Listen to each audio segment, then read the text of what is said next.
All right, so it's been a couple hours. I've had some time to calm down, so I can talk about this loss with a little bit more clarity in my mind, I guess. First off, the Patriots lost in hilarious fashion, which was great to see. Not only because I hate the Patriots as a Jets fan, but it helps us if we really want to make the playoffs. Um, but other than that, now talking about the Jets. A lot of things went wrong in this win that just shouldn't have went wrong. First off, the obvious one, Zach Wilson is clearly not the guy. This was his shape up or shape out game, in my opinion. Um, that fourth down play at the end of the game, I said to my dad, that's fourth down in his career as a Jet. And he delivered. He did deliver on that one play. He was able to make something happen. That's just why we drafted him because he's able to make things like that happen. But when you're able to make things like that happen, the assumption is you can also get the easy things done, which he couldn't do today. Which is sad because it's a reoccurring thing that he just can't get the easy things done. So there's that. Um, Obviously, if we're gonna go into things that happened in that game, potential game tying drive, first off, the clock management was horrible. Um, I understand the thought process behind it. Um, the thought process behind it, for those who don't know, Robert Saleh, he kept those timeouts because if the Jets went three and out, they punt back to Detroit. The defense gets a stop.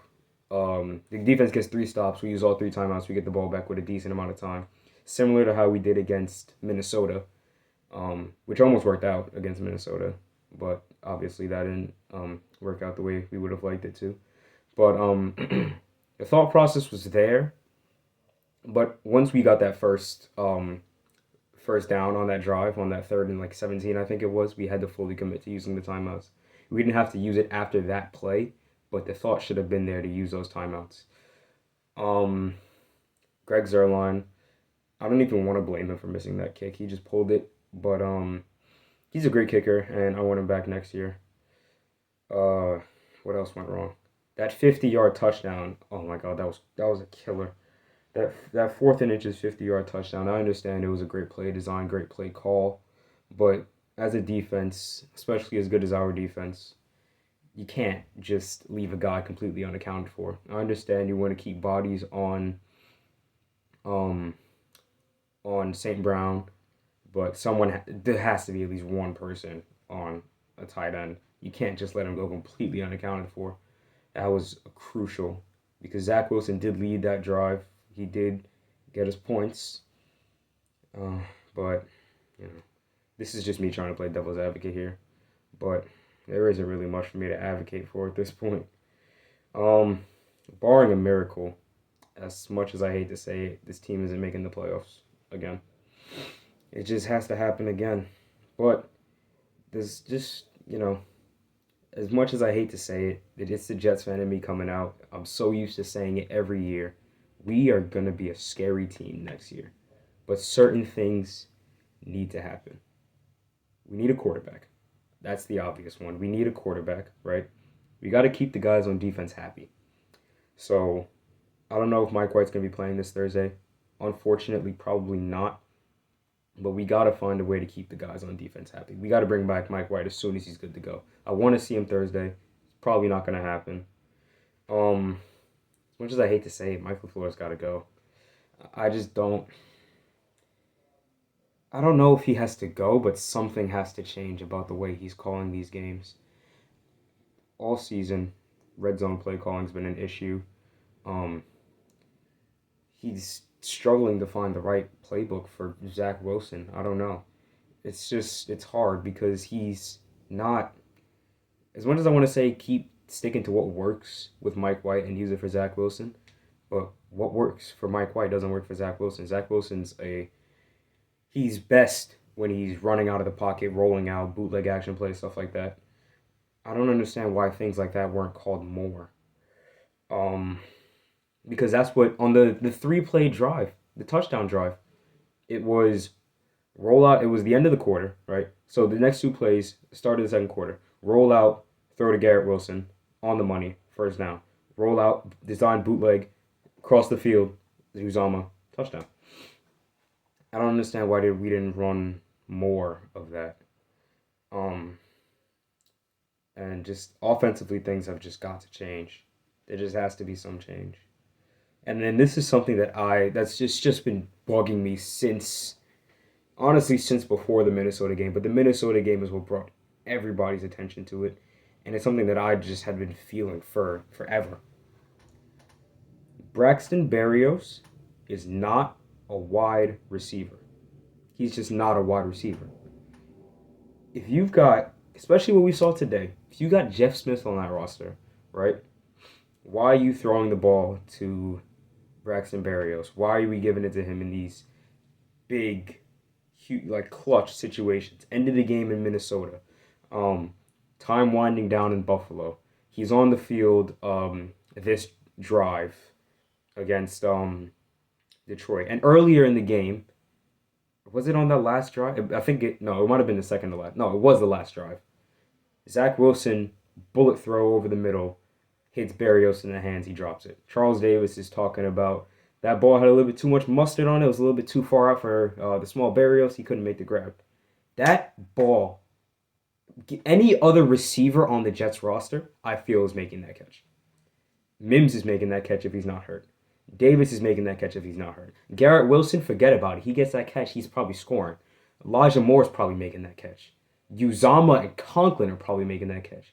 But you put the smallest guy out there, the return specialist out there, at wide receiver, and we're using him like he's a wide receiver like 2 or 3, and I just don't understand why. And then this is why I think Mike LaFleur has just got to if not go, something really has to change. Because it's not just his play calling for Zach Wilson, it's his overall play calling. There's too much fancy stuff, I want to say. Too much going on. Too much, not enough just do what works. And it's just been like that all season. It's always got to be motion, trap plays, end arounds, jet sweeps. Like, why can't we just do what works? So yeah, um, that was me calm just now. I was livid after this game, and it's unfortunate because unless we went out and miracles happen with other teams losing, like we need the Chargers, we need the Patriots, and we need the Dolphins to most likely lose out, and we need to win out. It's not impossible, but it's not probable. Yeah, that was just my thoughts. I just wanted to get my thoughts out there. I don't know if you're a Jets fan or not. Just let me know what you're thinking. Um, much as I hate to say it, we're gonna be good next year. We are gonna be good next year. Brees back, Becton back, AVT back. Hopefully we'll have the quarterback situation figured out by then. Whether we bring someone in or we stick with Mike White or Zach Wilson has a historic turnaround, which doesn't seem like is going to be the case. We're going to be scary next year. A couple things I just want to clear up before I go. First of all, I love Braxton Berrios. Don't get me wrong. He's a great returner. He's a great guy. He's a great teammate. I love seeing him out there. I love seeing him, on the sideline, making everybody laugh, making everybody smile. He's a great guy. I love Braxton Berrios, but he's just not a wide receiver.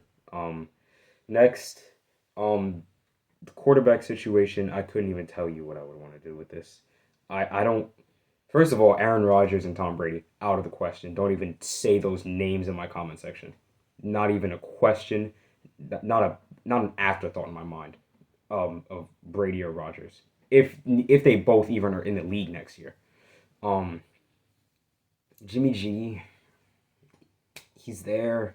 I don't know. Uh, Obviously Trey Lance and well, honestly, the quarterback situation in San Francisco is its own thing right now. I'm not even gonna try and touch upon that. But Jimmy G maybe. Um, someone who I've kind of thought of, but it's probably not gonna happen given the fact that Aaron Rodgers is most likely retiring after the end of this year. Trading for Jordan Love wouldn't be. I think that would be a good idea. But again, Rodgers retires. That's not happening. Uh, yeah, that's about it really. And mark my words right now, all the other teams for the 2023-24 season, watch out for the New York Jets. That's all. Peace. Subscribe.